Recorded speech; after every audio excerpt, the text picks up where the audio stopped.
Next question देखते क्या है। द फॉलोइंग स्टेटमेंट्स 2021 का एक क्वेश्चन है। First first worry to national language, कहीं ना कहीं दुनिया की सारी इंपॉर्टेंट लैंग्वेजेस है या ऐसी लैंग्वेजेस है, मदर लैंग्वेज इन से मदर टंग्स भी उसमें आती है, मूल जो भाषा है वो भी आएगी और मातृभाषा जो इसको हम कहते हैं वो भी आएगी। कहीं ना कहीं ऐसी लैंग्वेजेस माइनॉरिटी में है, एक्सटिंक्ट स्तर पे है, तो कहीं ना कहीं प्रोटेक्ट करने के लिए, कंजर्वेशन करने के लिए, को मेंटेन करने के लिए, अगर कोई एक्सटिंक्ट हो रही है तो उसको रिवाइव करने के लिए, तो आपका डे डिक्लेयर किया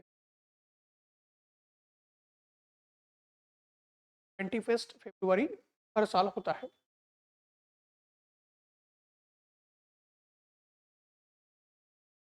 and that Bangla has to be was raised in जब भारत का विभाजन हुआ, अनफॉर्चुनेटली दुर्भाग्यपूर्ण वश, तो उस समय जो ईस्ट पाकिस्तान और वेस्ट पाकिस्तान बना, तो वेस्ट पाकिस्तान ने तो उर्दू अडॉप्ट कर ली थी। वेस्ट पाकिस्तान ने क्या है, उर्दू अडॉप्ट कर लिया था। इन ईस्ट पाकिस्तान जो है, तो आज हम बांग्लादेश कहते हैं, वहाँ पे समाज जीवन, भाषा, खान पान, रहन सहन सब कुछ अलग था। वो जोग्राफिकली भी जो मेन पाकिस्तान है यानी वेस्ट पाकिस्तान उससे दूर था। 3000 किलोमीटर बीच में हमारा भारत आता है, कम से कम 3000 किलोमीटर। और उसके साथ साथ जो क्लाइमेट है वो अलग है, जोग्राफी अलग है, इकोसिस्टम, बायोडाइवर्सिटी अलग है, सोसाइटी अलग है, कल्चर अलग है, लैंग्वेज अलग है, फूडिंग एंड क्लोथिंग अलग है, लोगों की सोच अलग है, बिहेवियर अलग है, ऑक्यूपेशनल डिफरेंसेस आपको दिखते हैं, रेशियल डिफरेंसेस, एथनिक डिफरेंसेस। तो नाम के लिए वो एडमिनिस्ट्रेटिव एंड पॉलिटिकल परस्पेक्टिव वो ईस्ट पाकिस्तान बन गया, वेस्ट पाकिस्तान कंट्रोल उसके ऊपर आ गया। और वेस्ट पाकिस्तान का डोमिनेंस होने की वजह से कहीं ना कहीं उर्दू को नेशनल लैंग्वेज बनाया गया था। और वो जो आज का बांग्लादेश या उस समय का पूर्व पाकिस्तान था या ईस्ट पाकिस्तान में भी उर्दू अपना पाकिस्तान की तरफ से शुरू हुआ था, यानी वेस्ट पाकिस्तान की तरफ से। जब पाकिस्तान की अपनी कॉन्स्टिट्यूएंट असेंबली या संविधान सभा हुआ था उसका, उसमें फिर जो बांग्लादेश या ईस्ट पाकिस्तान साइड से जो मेंबर्स थे जो पाकिस्तान के पार्लियामेंट में, ये नेशनल लैंग्वेज बांग्ला को एक महत्वपूर्ण नेशनल लैंग्वेज का दर्जा मिलना चाहिए उर्दू के साथ साथ, पाकिस्तान की असेंबली में आई थी। ये भी स्टेट आंसर। यहाँ पे ज़्यादा हमें दिमाग लगाने की ज़रूरत नहीं है, पूरी पढ़ना है, अपने आप आपको पता चलेगा स्टेटमेंट सही है नहीं रही है। करंट में मैटर था पहला जो स्टेटमेंट क्या है, दूसरा पोस्ट इंडिपेंडेंस के समय की बात है, तो थोड़ा सा भी लॉजिक लगाएंगे तो आइडिया लगेगी दोनों स्टेटमेंट सही है, तो आंसर। ओके, आइए आगे आते हैं। Object of Butler committee of 1927 was, में जो बटलर कमिटी आई थी ऑब्जेक्टिव क्या था। 2017 का ये क्वेश्चन है और बार बार मैंने डिस्कशंस में कहा ही है और आप पीवाईक्यू में देख ही सकते। कमिटी कोर्ट, ठीक है, या जो मिशंस आते हैं, cabinet mission, trips mission, plans like Wavell plan में बहुत महत्वपूर्ण प्रोविजंस या तरतूद की वजह से भारत के ऊपर एक बहुआयामी और दूरगामी परिणाम देखा गया था। के बारे में एक कमिटी कमीशन से उनके बारे में क्वेश्चन आते रहते हैं, आगे भी आएंगे। तो ऑब्जेक्ट क्या है, बटलर कमेटी का ऑब्जेक्टिव क्या था, उसका पर्पस क्या था। पहला, सेंट्रल एंड प्रोविंशियल गवर्नमेंट्स का जो ज्यूरिडिक्शन है वो डिफाइन करना ऑब्जेक्टिव। क्या सही लगता है आपको? सेंट्रल एंड जो प्रोविंशियल गवर्नमेंट्स है उसका अगर ज्यूरिडिक्शन डिफाइन करना है तो अलग अलग जो एक्ट्स अंग्रेजों की तरफ से आ रहे थे कॉन्स्टिट्यूशन डेवलपमेंट्स हो रहे थे, like government of India act 19, government of India act, ये सारी चीज़ें हो ही रही थी। जाहिर सी बात है ये गलत है, आपका ऑप्शन क्या है, गलत है। Define the powers of the secretary of the state for India. Butler committee की जरूरत नहीं। Secretary of the state for India ये highest level of authority, governor general of India या वाइसरॉय ऑफ इंडिया जो है उससे भी आगे जाके या उससे भी हायर लेवल की अथॉरिटी थी आपकी सेक्रेटरी ऑफ द स्टेट। तो सीधा ब्रिटिश पार्लियामेंट का मेंबर रहता था, ब्रिटिश कैबिनेट में भी रहता था, एंड कहीं ना कहीं क्राउन के लगभग उसके क्राउन के बाद उसका दर्जा आता था।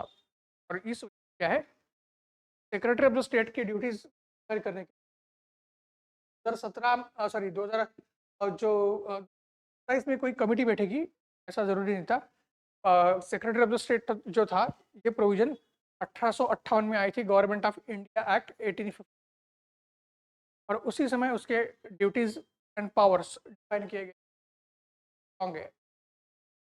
तो इसको भी ध्यान में रखना है, यहाँ पे क्वेश्चन में ईयर दिया हुआ है उसको भी ध्यान में रखना है। Suppose censorship on national press, तो अभी अभी हमने देखा है प्रेस के ऊपर बहुत बार रिस्ट्रिक्शंस आए थे, बट प्रेस के ऊपर रिस्ट्रिक्शन लाने के लिए कोई कमिटी लाई गई थी ऐसा कभी दिखता नहीं था। एक तो एग्जीक्यूटिव ऑर्डर के तहत प्रेस के ऊपर रिस्ट्रिक्शन लगाए गए थे, या वर्नाकुलर प्रेस एक्ट जैसे एक्ट या कानून पास करके प्रेस के ऊपर रिस्ट्रिक्शन लगाए गए थे।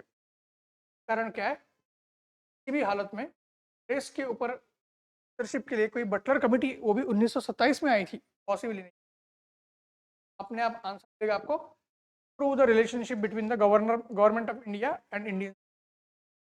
बटलर कमेटी का ऑब्जेक्टिव क्या है कि गवर्नमेंट ऑफ इंडिया एंड जो क्राउन है British crown and Indian states मतलब इंडियन प्रिंसली स्टेट्स, तो प्रिंसली स्टेट के रूलर्स भी जो है वो क्या है किंग से, वो मोनार्क से, तो क्राउन है वो के बीच का जो संबंध है रिलेशन है वो इम्प्रूव करना है।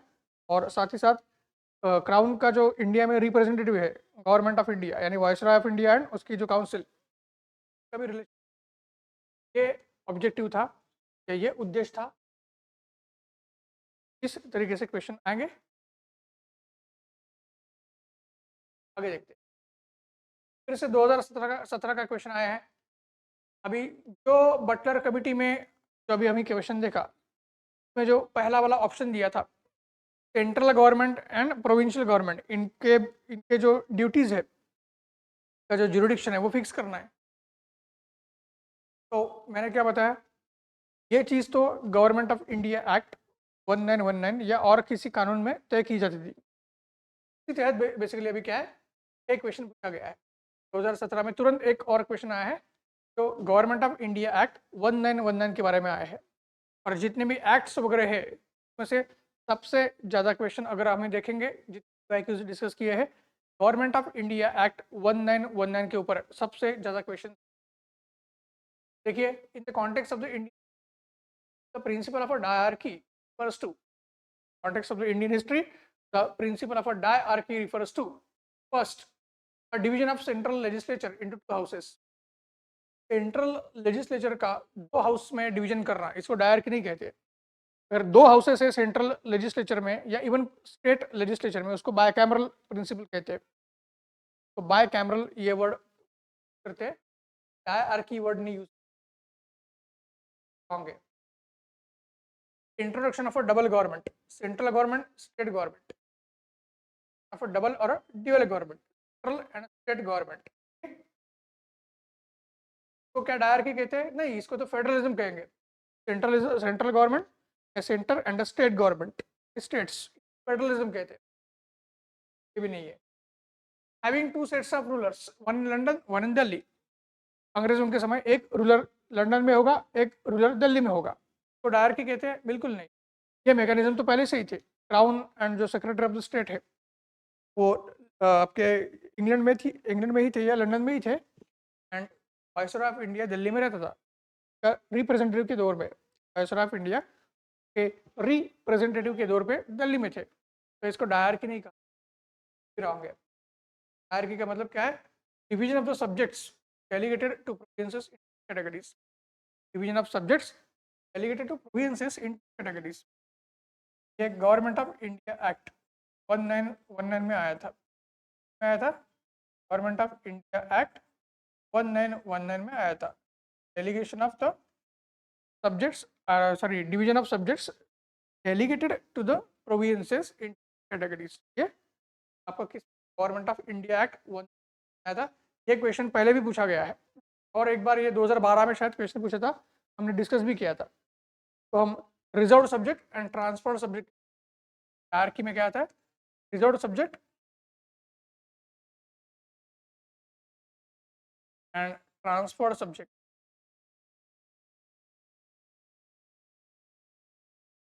तो हम हायरार्की कहते हैं और ये कहाँ आएगी, गवर्नमेंट ऑफ इंडिया एक्ट 1919 से आएगी. ये चीज ध्यान में रखनी. इज अपने आप ऑप्शंस पढ़ते पढ़ते ही आपको आंसर कई बार मिल जाता है. ज़्यादा पता नहीं होगा तो भी लॉजिक लगा के आप एलिमिनेट करते जा सकते हैं.